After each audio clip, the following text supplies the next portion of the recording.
اگر ہم بلوچ قوم کی تاریخ کا مطالعہ کریں تو اس میں کوئی شک نہیں کہ جس طرح انہوں نے اپنی پہچان کو اتحاد و اتفاق کے سائے میں قائم رکھا، دنیا کے طاقتور ترین فوجوں کو اپنے باہمی اتحاد سے شکست دیا۔ سکندر اعظم کو ہی دیکھ لو، جب 325 BC میں ہندوستان سے واپسی پر گتروشیا بلوچستان میں سے گزرنے کی حماقت کی تو اسے بلوچوں کی مزاحمت کا اس قدر سامنا کرنا پڑا کہ فتح تو دور کی بات ہے، انہیں اپنی جان کے لالے پڑ گئے تھے اور بمشکل یہاں سے نکل پایا۔ انہی بلوچوں نے عظیم جنگجو محمود غزنوی کو افڑ لگوائے اور واپس کروایا۔ اپنی منفرد، منظم اور یگانگت سے انہوں نے ہر حملہ آوروں کو لوہے کے چنے چبوائے، چاہے صفوی، منگول، ترک، خلجی اور مغل کیوں نہ ہو، لیکن بلوچوں نے اپنی سرزمین پر انہیں قدم جمانے نہیں دیا۔ اور تو اور مہر گڑھ کی عظیم کنڈرات انہی یکجہتی اور اتحاد کا داستان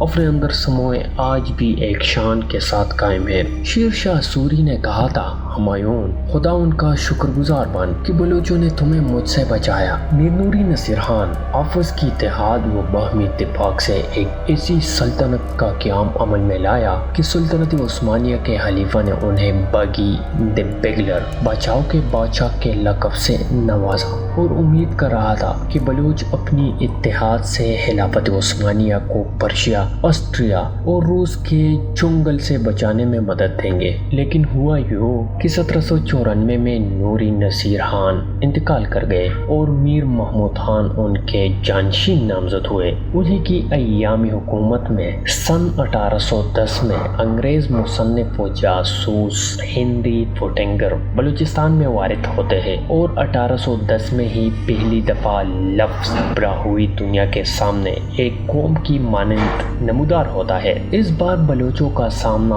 ایک شاطر دشمن سے پڑا تھا جو تلوار سے زیادہ قلم کا استعمال بخوبی سمجھتا تھا۔ جاسوس نے تحقیق کی اور رپورٹ بنایا، یہاں ایک ہی قوم ہے جو دو بولیاں بولتا ہے، کیا ہی ہو کمزوری ہاتھ لگا۔ بلوچ تاریخ پر پہلی دفعہ کسی انگریز مصنف نے travel in Sindh and Balochistan کے نام پر کتاب لکھی اور اس میں یہ لکھا، براہوئی ایک الگ قوم ہے۔ شکاری نے ایسی ترکیب چلائی کہ شکار ہو جال میں پھنسنے آ گئے۔ اس کے بعد محض 10 سالوں کے اندر بلوچ ایسے بکھر گئے کہ انہیں واپس ملانا ایک خواب جیسے لگنے لگا۔ میر محمود خان کو روتے ہوئے یہ سنا گیا، بابا میں پوٹ کو نہ روک سکا، میں اتحاد کو قائم نہ رکھ سکا۔ بلوچوں کی تاریخ اکثر انگریز مصنفین نے گزیٹر اور رسالوں کی صورت میں تحریر کیے تھے اور وہ تاریخ صرف مفروضات اور ان کی ذاتی رائے پر منحصر ہوتی تھی۔ بنا تحقیق کے انہوں نے تاریخ کو اس طرح پیش کیا تاکہ یہ بلوچوں میں نا اتفاقی اور بے اتحادی کا باعث بنے۔ جب بلوچ مورخین نے شروع میں تاریخ نویسی کا آغاز کیا تو وہ بھی انہی انگریز مورخین کے کتب سے ریسرچ کرتے تھے جو اور بھی قوم میں تباہی کا باعث بنا۔ پہلی دفعہ ایک انگریز آرکیالوجسٹ اور ریسرچر میجر ای موکلر نے مکمل طور پر دلائل اور تحقیق کرنے کے بعد ایک کتاب دی آنر آف بلوچ کے نام پر چھپوایا اور اس میں یہ کہا، براہوئی بلوچوں کی ایک بولی ہے جبکہ قوم صرف ایک ہی بلوچ ہے۔ اس نے مزید کہا، براہوئی بلوچوں کی جنگی بولی ہے جو وہ صرف جنگ کے دوران استعمال کیا کرتے تھے اور اس میں کوئی شک نہیں کہ دنیا کی واحد قوم ہے جو جنگ کے لیے بھی الگ زبان رکھتی ہے۔